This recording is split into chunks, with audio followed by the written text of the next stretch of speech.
So thank you, Blair, for setting this event up, and thanks to all of you for being here. I will take just one brief slide to give you an overview of the kind of work that my lab is performing these days. My research really has two parallel thrusts that talk to each other. So the first stream in my lab is non-invasive brain stimulation. This involves putting in either electric currents or near-infrared lasers, and most recently ultrasonic waves into the intact human brain through the skull, with the goal of either rectifying abnormal activity in the brain or enhancing healthy human function. So some of the challenges that we face here are that there's essentially an infinite parameter space with which one can stimulate the brain. And this stems from the fact that the position of the stimulation sites, the types of waveforms that you put into it, are all degrees of freedom, and therefore, and also the field suffers from a replicability crisis, you may call it. There's great variability in the types of responses that we observe to brain stimulation. And so our approach in the lab to try to overcome these problems is to model the physics of electromagnetic fields in the human head, and also to combine brain stimulation with brain imaging. So how to use measurements of the patient or the subject's brain activity to design the best possible configuration for stimulating their brain.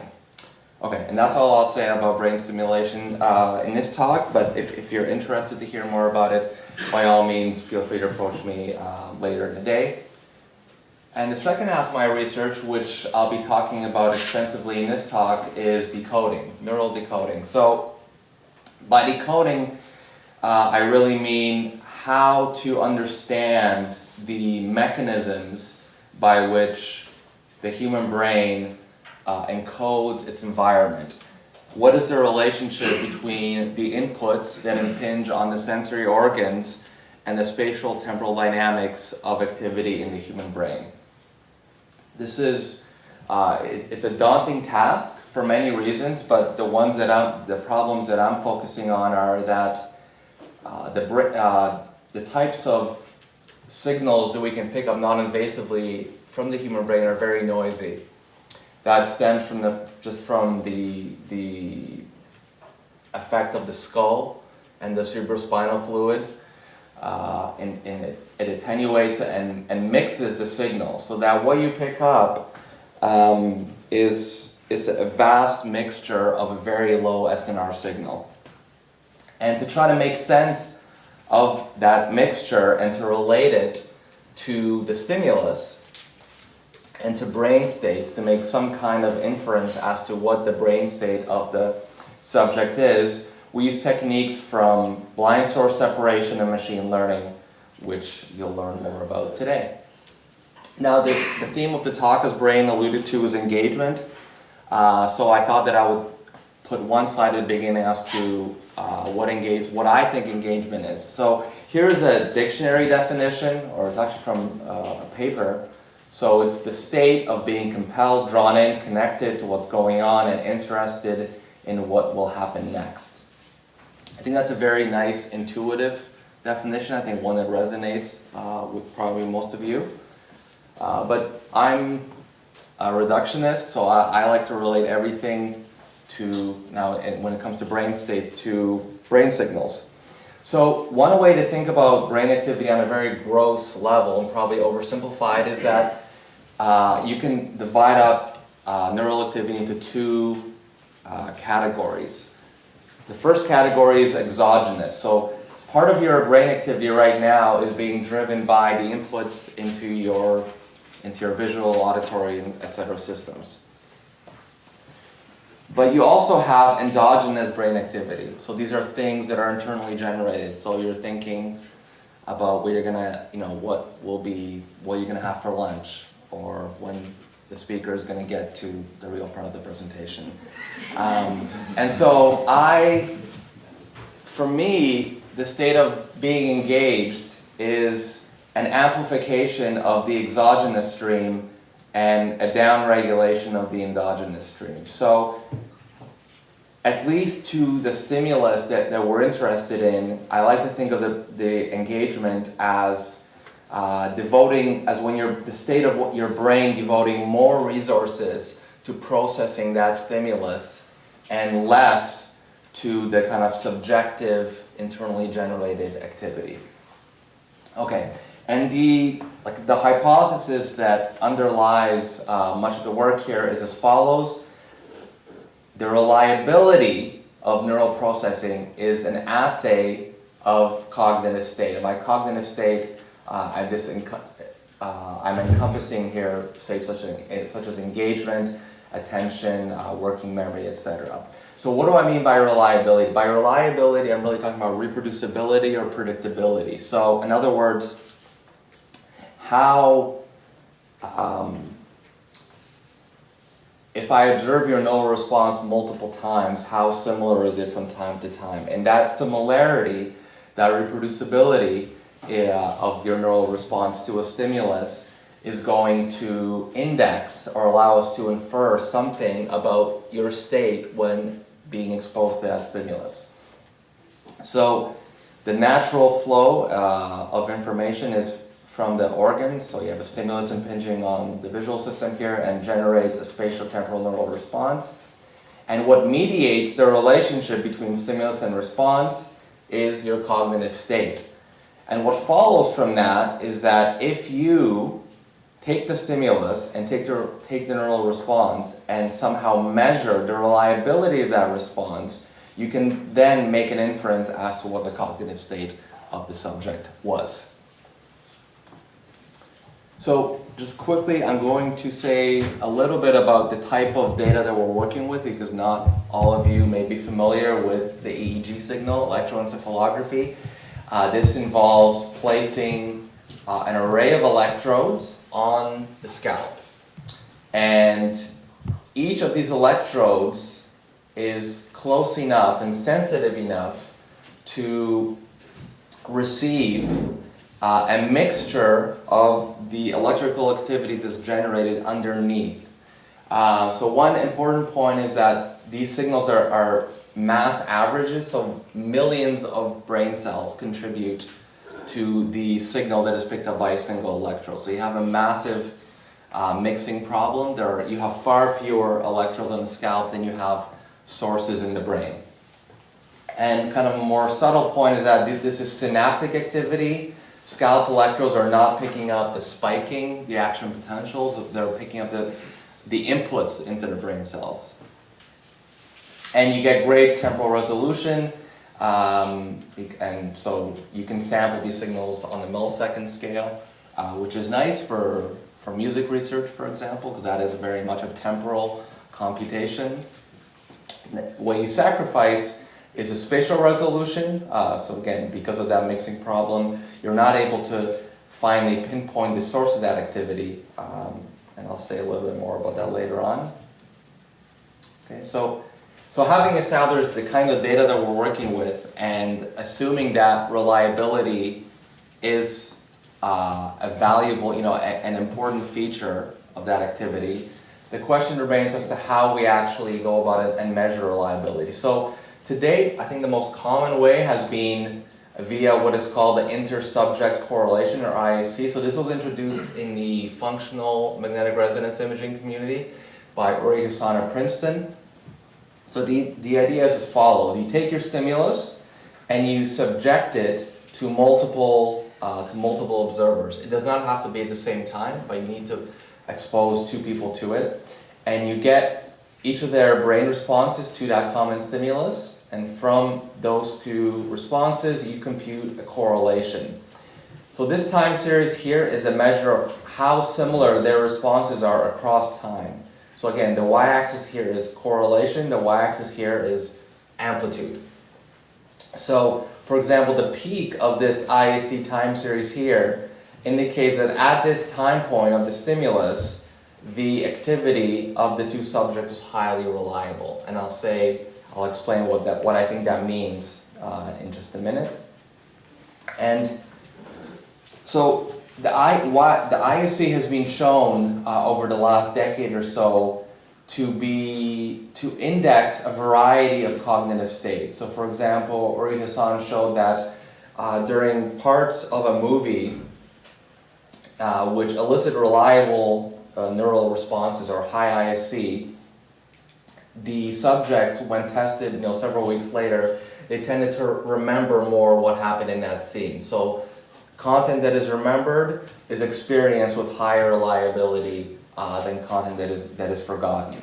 And I'll talk about how the results from my work as to how ISC reflects engagement as well as attention.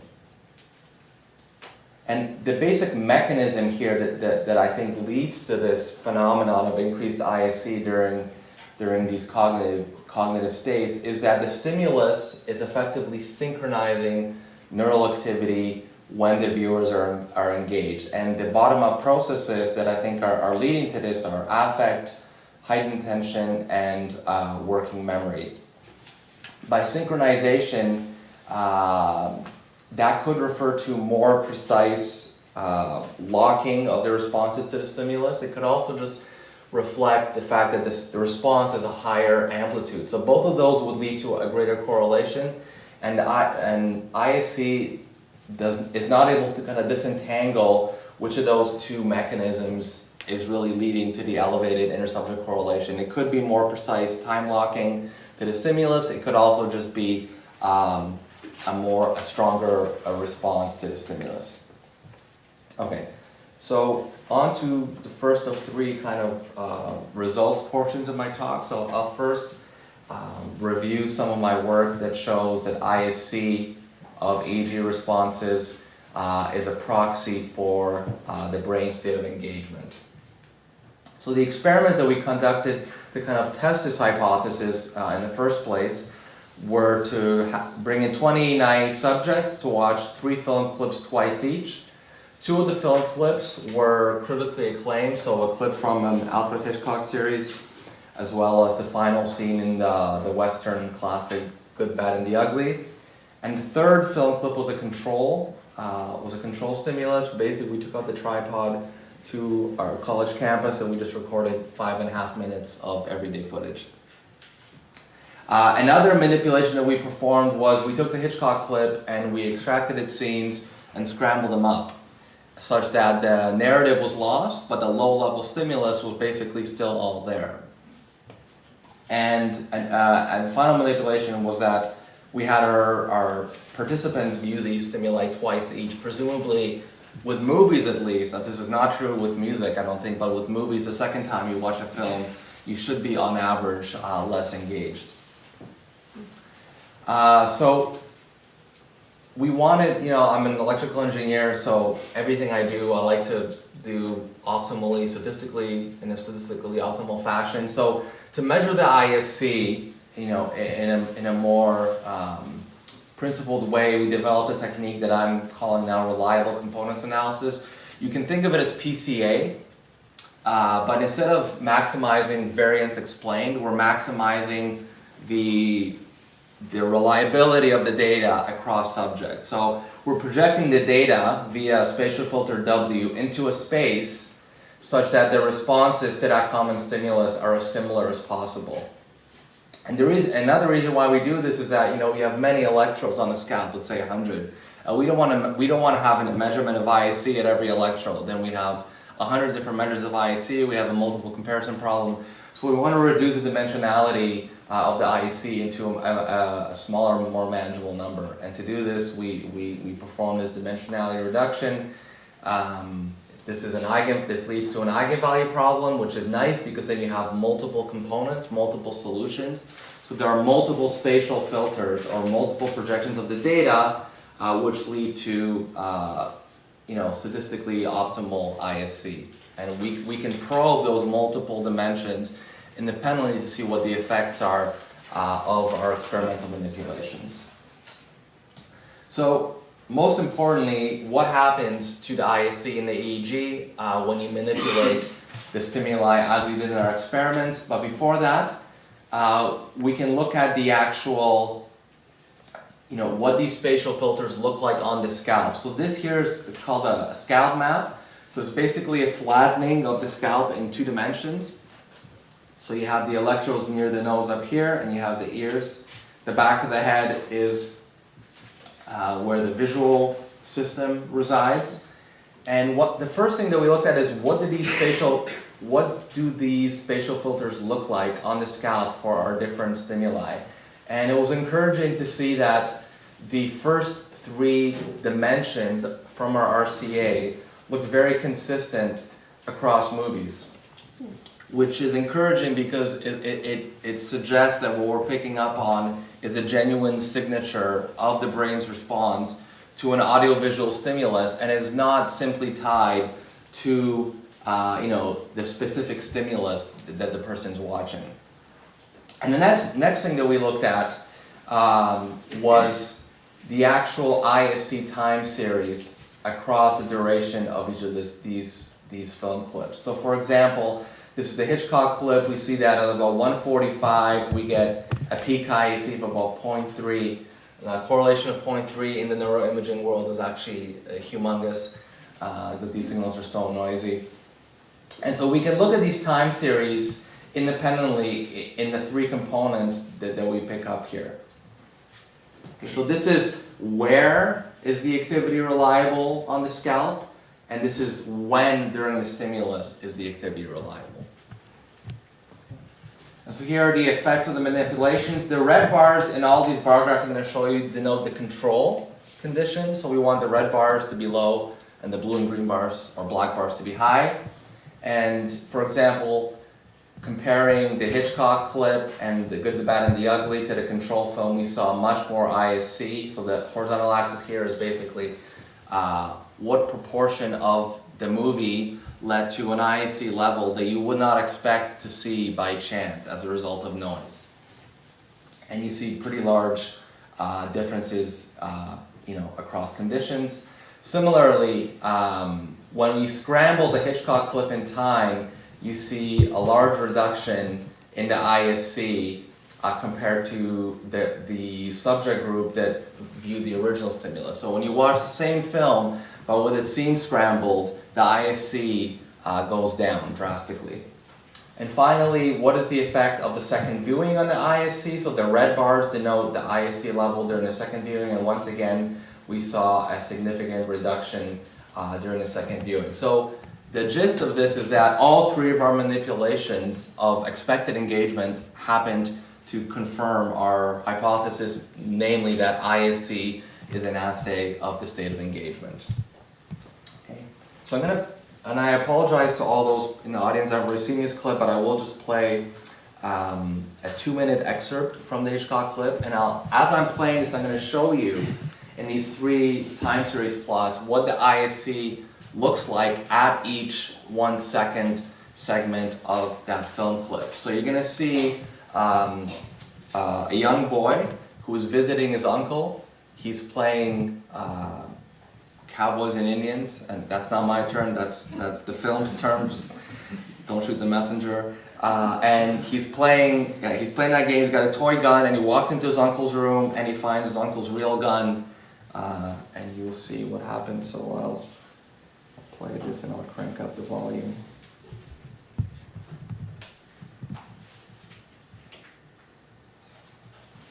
It's not letting me turn the volume, and it's saying it's muted. I wonder why. Your audio may be going. Do you want you to HDMI in the process? No. Oh, yeah, of course. Thank you. Engineering PhD here. Okay.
That's the most reliable frame of the clip.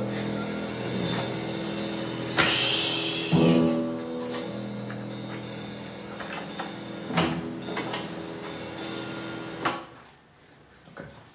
So, as a side note, this research was initially funded by DARPA, and when we played back, when we inspected the peaks of the time series in the first component, the three most reliable frames all were close-ups of guns. And so we wanted to market it initially as a gun detector. Okay, so we at this stage of the research, our results suggested that ISE was measuring engagement, but how do you actually test that in the real world? Well, you use it to make a prediction. So the next stage of the research was really geared towards using the ISE as a predictive feature of population response. So we set out to measure ISE in a small naive sample and use that as to predict the corresponding response of the population. So here's the model that I think will elucidate that. So we have a stimulus that is broadcast to a vast population. And nowadays, thanks to social media, the population response is available publicly via outlets such as Twitter, Nielsen ratings, and YouTube. So many people, as they're consuming content, they are also tweeting about it and liking it, etc. We can mine that data and use it as a measure of the population response to the broadcast stimulus. And at the same time, we recruited 20 subjects from the demographic of the stimuli that we're considering, and also ones that had never seen these stimuli. And we recorded their EEG, we measured the ISC, and we used it to predict what the ground truth population behavioral response was. So the first set of experiments involved a pilot episode of The Walking Dead. It's a popular AMC series. We had 16 naive subjects watch the 90-minute episode. And for that pilot episode, we were able to compile both the scene-by-scene Twitter traffic. So these are all tweets that referenced via hashtags or just the keywords the show. And we had to actually assign for each tweet which scene it corresponded to, which was quite the task. But we also had, thanks to Nielsen, courtesy of Nielsen, I should say, the minute-by-minute viewership for every minute of the show. So here I'm going to show you, this is what Twitter traffic looks like. It's a very impulsive time series. The y-axis here is actually the logarithmic scale. So it's a very non-Gaussian distribution, and here's what the ISC time series look like. It's hard to see. You see more in the scatter plot. This is ISC, and this is Twitter traffic. Each dot here is a scene. So you see here that there's a mild to moderate correlation of 0.4. In other words, the ISC was able to explain about 1/6 of the variability in the Twitter traffic. So for every scene, about 16% of the variability of the traffic is explained by the ISC, which is, in the research world, it's nice, but obviously we'd like to do better than 1/6 of the variability. We also looked at the viewership. So here's what the data from Nielsen look like. The blue dots are the actual episode. The red dots are commercial breaks, and sure enough, The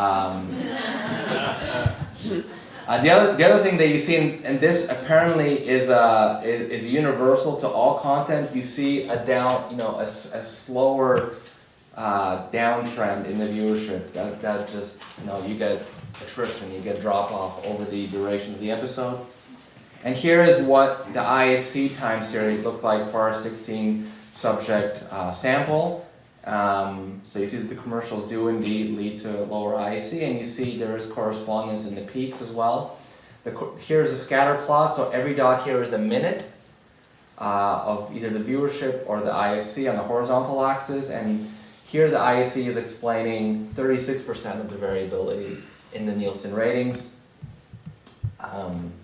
For the final experiment, we took Super Bowl ads. This was really the killer experiment, just because there is so much value in being able to predict engagement to Super Bowl advertisements. So we took 10 ads from 2012 and 2013 Super Bowls, and we played it to a group of 12 subjects that had never seen the Super Bowl or the Super Bowl ads.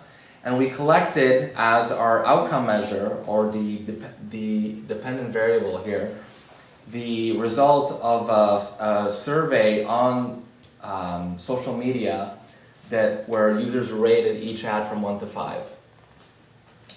So here I'm going to show you on the vertical axis the result of the survey, and on the horizontal axis the ISC of the small sample. So again, these are different people rating social media as those that contributed the actual neural responses. So this is for 2012. You see a very strong. The correlation for 2012 was actually above 0.9, and when you take into account 2013 as well, the total correlation is about 0.8, which means we're able to explain 2/3 of the variability in the population ratings from the ISC of just 12 subjects. And what's interesting, I think this is something that I still think about, is we also asked our sample to rate the ads. So each of our 12 participants also rated the ads that they had just seen. And even though it was their brain activity that was used to measure the ISC, that brain activity did a worse job at predicting their own ratings than the ratings of the general population. So it was still a very significant result, but only about a quarter of the variability in the sample's ratings were explained from their own ISC, which is somewhat of a counterintuitive result. And I think it kind of speaks to the fact that ISC is a valid measure of large audience responses, large audience behavior. Okay, so that was an overview of the ISC work. ISC is a great technique. However, it's certainly not without limitations. There are two things that you need to do to ensure to adopt the ISC approach. The first thing you need is multiple subjects. The second thing you need is you need to be able to reproduce the stimulus identically in each subject. So you don't always have multiple subjects in experiments, especially natural experiments. And moreover, you're not always able to replicate the stimulus. So we'd like to measure reliability of neural activity in unique experience. And I'll give you a couple of examples here. For example, driving a car. Every time you drive a car, you encounter a different scene, different conditions. Now there is video games, which I'll talk about today, because of the feedback between the player and the game. Every rendition of a video game is different. So we cannot easily adopt or employ the ISC approach in those kinds of scenarios. So the idea that we had was, could we measure reliability by taking the stimulus and correlating it with the neural response? In other words, can we predict the brain's response from time-varying features of the stimulus? So the hypothesis that underlies this is that for every feature of a stimulus, and I'll give you examples of what I mean by a feature in just a minute, there is some neural circuit. So this is kind of a buzzword. So you can think of a neural circuit as a population of cells that encodes that feature. So for example, for a film, you can decompose it into a time series for the contrast, for optical flow, sound envelope, and many others. So each of these time series is a feature of the movie. And we hypothesized that there's somewhere in the brain, there's a circuit or a source that is being driven by that features. So here you see, for each of these three features, you have some neural population whose activity averaged is going to relate to that feature. So our goal then is to be able to filter the activity and to recover both these locations and these time series responses to each of these features. So here is a schematic of what the actual algorithm looks like. So we take a stimulus and we expose it to our subject. And at the same time, in parallel, we extract the features from the stimulus. So on a frame-by-frame level, we pull out, what the brightness of the frame is, how much coherent motion there is, etc. And we then employ canonical correlation to come up with a spatial filter on the brain activity and a temporal filter on the stimulus feature, such that what comes out of the spatial decoder is maximally correlated to the output of what we call the temporal encoder. So in other words, each of these EEG or brain components is going to index or represent some temporal component of the stimulus. So the reason that we temporally filter the stimulus and spatially filter the EEG is because there's a delay between when something happens on the screen or in your ears and when the brain response occurs. So we have to model that, account for that delay, and we don't know what that delay is, and it will vary with features. So this is kind of it's a statistically optimal way of recovering brain sources that track stimulus features. So the experiments that we conducted kind of test the idea that you can measure reliability by correlating stimulus features to brain responses is somewhat similar to what I described before. We had 30 subjects watch a 6-minute excerpt from the Pacino film Dog Day Afternoon from the mid-70s, and half of them watched that movie while performing a backwards counting task. So this was meant to distract them from the narrative. And they were counting this in their head, not verbally, by the way. We also had a set of 5 subjects play a video game as a car race. It's basically an open source version of Mario Kart, for those that are old enough to remember that. And we had various difficulties of the game, and we also had about half of the subjects, we had every subject, in addition to playing it on easy or hard, we had runs during which they had to perform an additional cognitive task, a dual task, where they had to anticipate the presence of a target object in this little dark square on the screen. So we had various ways of kind of distracting the subjects in both the movie and the video game. So the first thing we looked at for the movie experiment is which features are most strongly driven, which features most strongly drive the EEG response. So the vertical axis here is the stimulus response correlation, and because we're using canonical correlation, we have multiple components, multiple dimensions, so this is going to be a multi-dimensional measure, and on the horizontal axis we have the various features that we can pull out for the film clip, such as contrast, luminance, the sound envelope, frame-to-frame contrast, as well as the optical flow.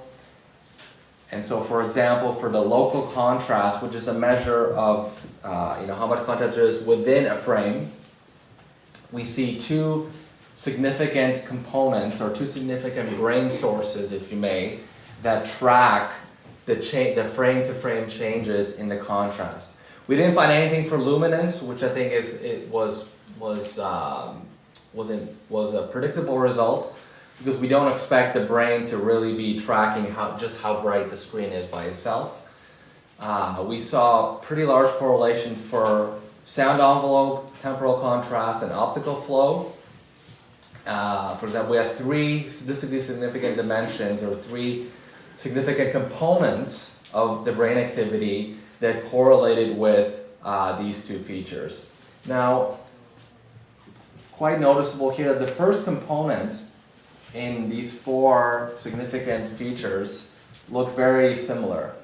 So we wanted to probe that a bit more, so I'm going to blow them up here. This is the topography of the brain source that best tracks the changes in temporal contrast.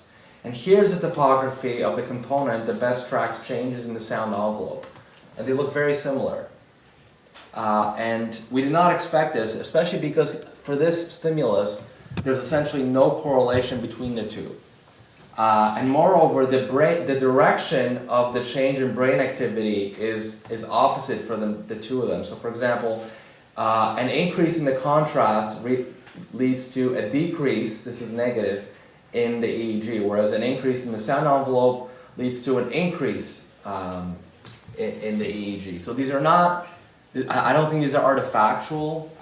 We don't really know how to explain this yet. We're running experiments right now to try to tease that out. But one interpretation is that this is a supramodal brain source. It's a brain source that doesn't respond to just vision or just audition, but something that sits on top of those. I'm going to skip over this just because I'm waiting for Duke to give me the 3-minute warning here. I don't think it's as important as the next few slides. So the effects of attention. So these bar graphs here, they have a lot, so I'll try to unpack it. So each color corresponds to a different stimulus. So William Back and ran this on The Good, the Bang You're Dead, The Good, the Bad, and the Ugly, and Pieman is actually an audiobook. So the dashed bar, the solid bars are the standard condition when you're just watching it, paying attention. The dashed lines are when you're being distracted by performing your backwards counting task. And so for both the sound envelope and the optical flow and across multiple components, we saw a significant reduction in the stimulus response correlation. So again, that kind of supports the idea that by measuring the reliability of the brain's response to a stimulus, as measured by the correlation between features and the brain response, we're able to tease out something about the engagement or attention level of the viewer. And for both video game and the film clip, we were able to extract the optical flow time series. Both those features have coherent motion throughout the stimuli. And so we wanted to contrast what the brain activity to that same feature looked like in these 2 different regimes, if you may. Regime 1 being an active playing of a video game, regime 2 being a passive film clip viewing. So here's what the component that best tracks the optical flow of a video game looks like. There's a pole over the parietal cortex, and there's a very fast response. This is about 150 milliseconds of the peak here. On the other hand, the spatial map of the brain activity that best tracks the optical flow during passive film viewing looks very different on the scalp. There's a front-to-back topography, which likely stems from somewhere in the back of the head where the visual cortex lies. And there's a much slower response. The peak here is at about 500 milliseconds. So we see the same feature being represented very differently in the brain depending on the mode of the experience. And also, I think this is the final slide result, we were able to observe a significantly higher stimulus response correlation during the video game races that were more difficult, so more opponents, more obstacles, etc. And we had a reduction in the stimulus response correlation during those races that our subjects had to perform the dual cognitive task. So again, both manipulations kind of confirm this idea that reliability of the response to a stimulus indexes something about the cognitive state engagement. So again, this is the left side here is 2 different features that map to the same brain component, and the right side of the screen is the same feature that maps to different components depending on the type of stimulus that is embedding the feature. Okay, so the most important thing is that this multi-dimensional stimulus response correlation indexes a variety of cognitive states, including attention and the difficulty of the task, and we can use it in unique, with unique experience. We no longer need to have tight control of the stimulus to run these experiments, which was needed for the IFC work. So what I'm looking at now is kind of honing in on this the dichotomy between active and passive perception. So how does the brain's representation of stimuli vary depending on whether you're just passively watching the stimulus or actively interacting with it? And we're also looking at more sophisticated ways of relating stimuli to brain signals with things such as neural nets and higher level features. And I need to acknowledge the funding from both DARPA and more recently ARL. If you're interested in this work, I think all three of these papers are open source or open access, I should say. I like to put up the slide at the end because it looks like I have a huge lab. It's actually 3 labs, and my lab is the smallest of the 3. Thank you.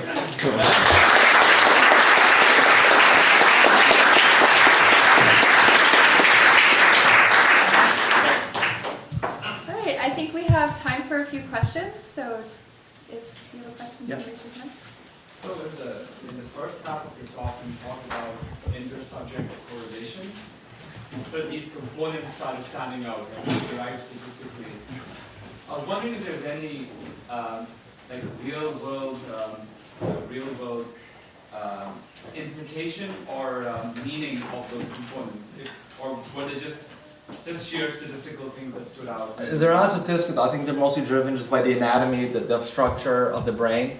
Then the first component strongly resembles activation of the visual cortex. The second component is most likely, it's actually the second component, it looks like auditory cortex, but actually it's bilateral over the temporal lobes.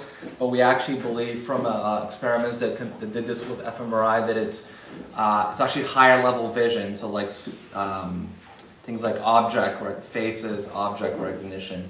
So I think that the topographies of the structure of the components just stems from which brain regions are being recruited by the brain to parse these stimuli. And those are kind of like our assays. So we look at activity in those regions to kind of pull out information about the state of the person. Yeah? To what extent is you have difficulty extracting components due to differing topologies between people? They're actually remarkably consistent. So there's definitely idiosyncratic differences in human brain anatomy across from person to person. Now, as I mentioned, EEG is a fairly mixed signal. So I think a lot of those differences get blended, get smoothed on the scalp. But these components have popped up in many subsequent studies. Now there are differences. I don't want to go too overboard. There are differences in topographies across subject or subject pairs, but they're more similar than they are different. Just because the locations of these brain regions that are being driven by a film or by a video game are quite reproducible across people. In the back, yeah? Is it possible to distinguish exogenous and endogenous brain activity once the outside stimulus has gotten into the brain? Yeah, so I think that for example, the second technique that I mentioned, so in theory, everything that is not explainable from the stimulus, you could label as endogenous. Now it's a very difficult statistical problem just because of the noise involved, and that the mapping from stimulus to brain response need not be linear. So for example, there may be things that the algorithm is not picking up that are being driven by the stimulus, but they may be a nonlinear function of it. But in theory, if you had the best possible map between stimulus and brain response, everything that is noise from there, everything that is not explained by that mapping, you could call it endogenous. And that's something that we thought about a lot.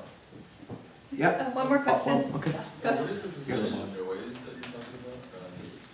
Is it possible to No, there have been experiments to try to in the EEG itself, the SNR is estimated to be about minus 20 decibels. In other words, the noise is 100 times as strong as the signal. So the types of correlations we're talking about here is another measure of SNR. It's like 0.1 is a strong correlation between two EEG signals. So, you know, it's a lot of noise, and I think hopefully we'll have, you know, based due to hardware and software improvements in human neuroscience, we'll be able to increase those, and as a result, do a better job of, you know, measuring engagement from them. All right, let's give Jacek another hand.